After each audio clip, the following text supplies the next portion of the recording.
In 2010, Infinity Ward, the studio that created and evolved the Call of Duty franchise, imploded.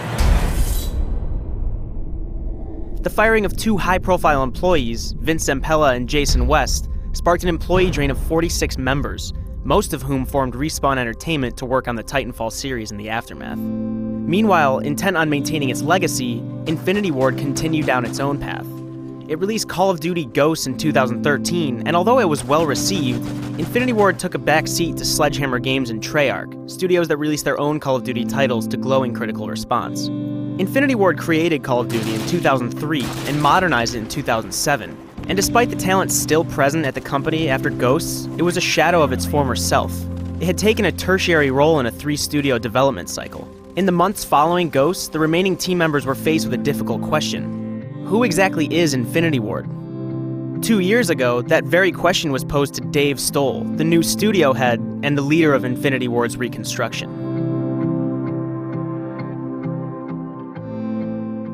It's kind of nice to bring some new juice into the mix when, guys like me have been around since the beginning. Well, you were late.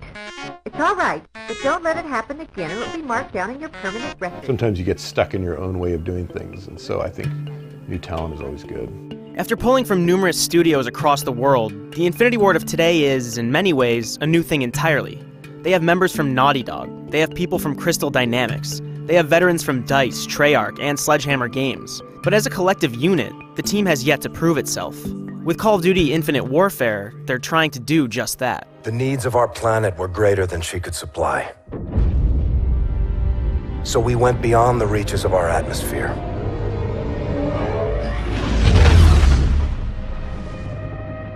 The new frontier offered the promise of a new beginning. But the distance gave way to a movement with no connection to the place we call home. Can you tell me about your history with games in general? What brought you to Infinity Ward and whatnot? Sure. Well, my history goes way back to 1995, working on Crash Bandicoot.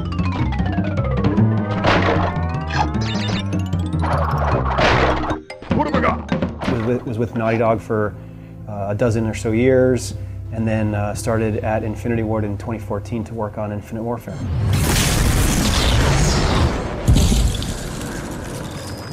Surface temp's 300 below.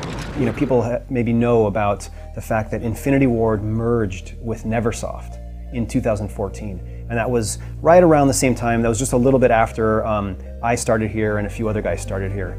And so we're really building, in a lot of ways, a new studio. Infinity Ward is really kind of a studio made up of leads. Right? Everyone here is super senior. They've been in the industry for a really long time, worked on a lot of titles, worked on a lot of Call of Duty titles in a lot of cases. Guys like Brian Horton, Taylor Jacob, guys who are new to this, but come from games like Last of Us or Uncharted or Tomb Raider or whatever, they bring a different kind of appreciation for not just the game itself, but how the process of making the game. I love the Infinity Ward that we have now because it does have a lot of veterans that came from the Infinity Ward studio, and it's got a lot of new passionate people that studied what Call of Duty was and did a lot of games prior and then took that knowledge and brought it into this franchise, and I think it just made it a better thing. Guard box on standby. Power's up, they're live! And so we're trying to take the best of all of these studios and form a brand new culture that utilizes the best methods of one studio, the best methods of another studio, the structure of another studio, and try to combine all those things into something that's better and greater than the sum of its parts. And it's been really exciting to be part of this kind of rebirth of this place.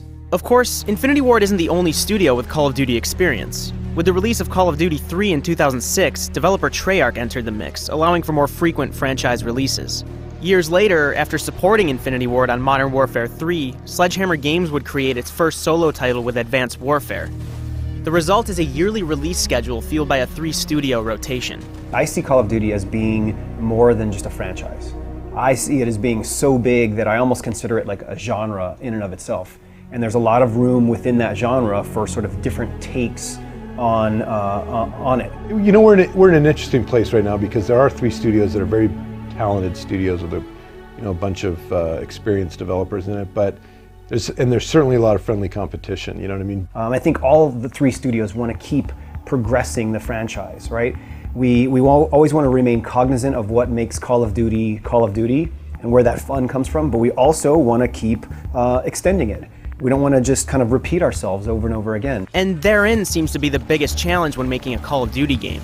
Creating something that fits within the shared Call of Duty universe, but also sets the title, and the studio that made it, apart from the crowd. Treyarch and Sledgehammer have done exactly that with their recent releases. And in creating Infinite Warfare, Infinity Ward itself could move out front again.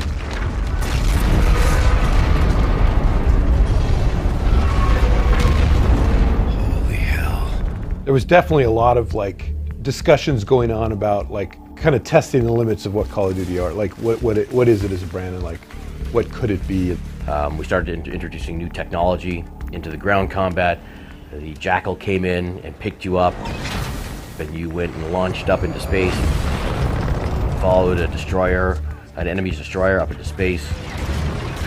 You saw it jump away, somewhere different, so you controlled your Jackal and landed on your own carrier. Roger, 2 Lima coming in now. You got out of your ship.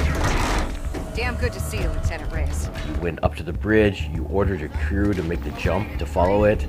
You saw the jump happen. You launched out. Combat.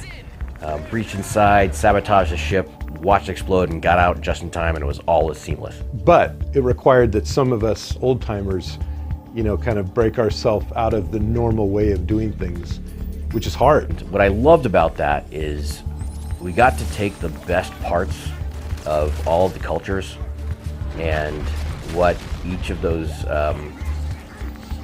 people brought to the studio and use the best of what they did and make it into this really cool new thing that I don't think I've ever seen done before.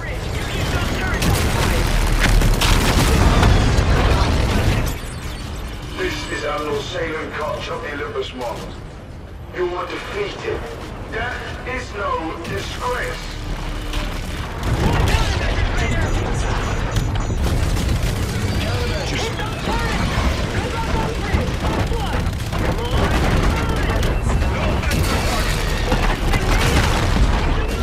This kind of melting pot of developers that is this kind of new IW is really gelled now as a team. It's like you go through, you're galvanized a little bit by the horrors of, finishing a game.